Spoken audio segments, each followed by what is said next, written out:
বিসমিল্লাহির রহমানির রহিম। আসসালামু আলাইকুম সুধী দর্শক। মব জাস্টিস, কিছু লোকজন ভাবছে এটা একটা চোর, এটা একটা ডাকাত, এটা অমুক, এটা তমুক ভেবে মেরেই ফেলছে লোকজন। এই জিনিসটাই আজকাল গত কিছুদিন ধরে ঢাকা ইউনিভার্সিটির মতো জায়গায়, জাহাঙ্গীরনগর ইউনিভার্সিটির মতো জায়গায়, রাজশাহী ইউনিভার্সিটির মতো জায়গায় ঘটে গেল। খুবই উদ্বেগজনক, কারণ এগুলা হইল কাদের হাতে? ছাত্রদের হাতে, দেশের বড় বড় শিক্ষা প্রতিষ্ঠানগুলোতে, যেগুলো আসলেই মানুষকে নাড়া দিচ্ছে, যেগুলো আসলে আমাদেরকে আবার নতুন করে ভাবার জন্যে রসদ দিচ্ছে যে কি হচ্ছে দেশে, কিভাবে এর থেকে পরিত্রাণ পাওয়া যায়। তো যাই হোক, আমরা আসলে কথা বলবো ছাত্রদের নিয়ে। ছাত্র কারা? আমি আমার যখন থেকে জ্ঞান হয়েছে তখন থেকে আমি জানি ছাত্র হলো যারা পড়াশোনা করে, তারাই ছাত্র। তো এখনো সেটাই চলতেছিল। এর মাঝখানে কিছু জিনিস ছিল যে ছাত্র রাজনীতি কারা করে, এইসব দলগুলার আবার ছোট ছোট অর্গানাইজেশন আছে, যেমন ছাত্রলীগ, আওয়ামী লীগের অঙ্গ সংগঠন, তারপরে আছে আপনার মনে করেন ছাত্র দল, বিএনপির অঙ্গ সংগঠন।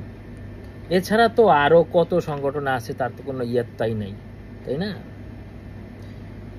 তো যাই হোক, আজকের বিষয় হচ্ছে ছাত্রদের নিয়ে কথা বলবো। ছাত্ররা কে কখন কি করছে, আর এখন দেশে তো এখন কি বলবো, একজন কপালে উঠে গেছে আর একজন রাস্তায় নেমে এসেছে, কি করা যায়।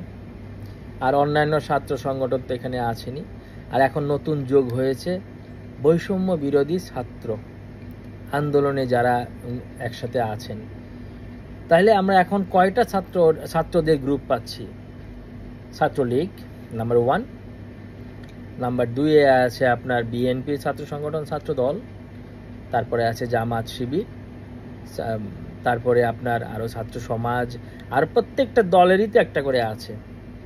সঙ্গে এখন যোগ হয়েছে এই সব দলের সাথে যারা সংযুক্ত নয়, এরকম একটা সংগঠন, এইরকম একটা ঐক্য। আসলে সংগঠন এখনো হয়ে ওঠে নাই, বাট একটা ঐক্য, সেটা হলো বৈষম্য বিরোধী ছাত্র আন্দোলনের একটা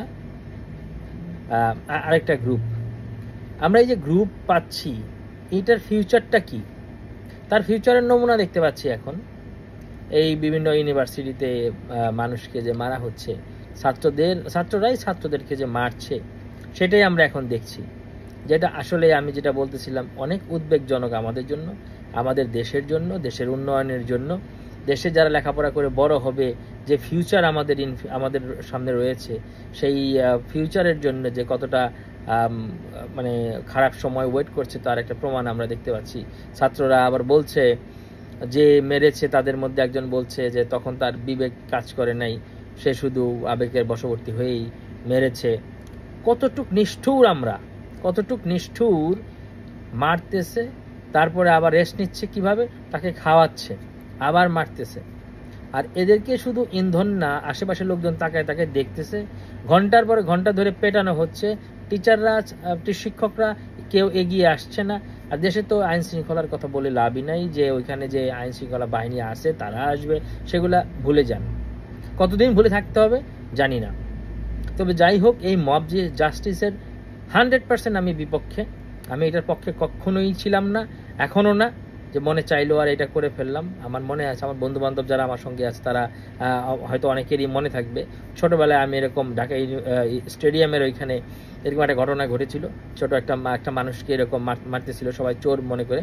সেইটা দেখে যে আমার রিয়াকশন, আমার আজকে এখনো মনে পড়ে, আমার গায়ে লোম দাঁড়িয়ে যায়, আমার অনেক কষ্ট হয় মনে পড়লে সেই বিষয়গুলা। আমার সাথে যে আমার ফ্রেন্ডরা ছিল তারা জানে। তো আমি কখনোই এটাকে সাপোর্ট করি নাই, সাপোর্ট করবও না, করতেও চাই না।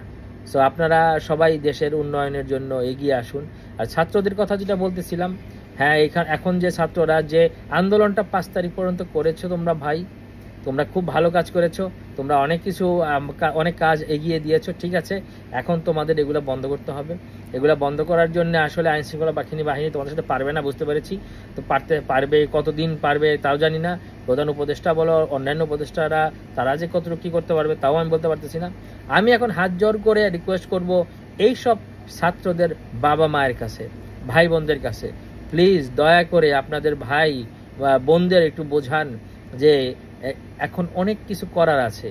এগুলা না এইভাবে সময় নষ্ট করার কোনো সুযোগ নাই।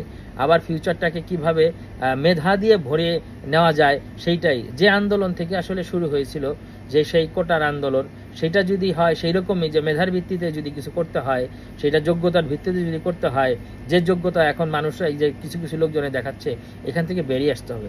আর এখান থেকে বেরিয়ে আসতে হইলে একমাত্র আমার মনে হয় বাবা মা, পরিবারই পারে, বাবা মাই পারবে এই বাচ্চাগুলাকে, এই ছোট মানে ছাত্রদেরকে এখন কন্ট্রোল করতে। একমাত্র আমি এখন এই জন্য রিকোয়েস্ট করতে চাই ওইসব বাবা মাদেরকেই, যাদের এই গর্ব করার মতো সন্তানরা এই দেশে এত ভালো কাজ করলো, এত কিছু করেছে এতদিন, তাদেরকে কন্ট্রোলে আনার জন্যে, কাজে কর্মে বাচনে কথা বলায় সব কিছুতে।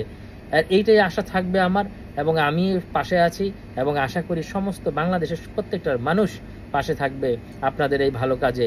আবারও বলছি, গার্জিয়ানরা, যারা বাবা মা আছেন, ভাই বোন আছেন, তারা প্লিজ এই ছাত্রদেরকে কন্ট্রোল করার চেষ্টা করুন, তাদেরকে বুঝান দেশের উপকারে আসুক এমন সব কাজে নিজেকে নিয়োজিত করার জন্য। এইটুকুই আজকের চাওয়া। ভালো থাকবেন সবাই, সুস্থ থাকবেন সবাই, আর আল্লাহ আমাদের সবার মঙ্গল করুন। ধন্যবাদ সবাইকে পাশে থাকার জন্য।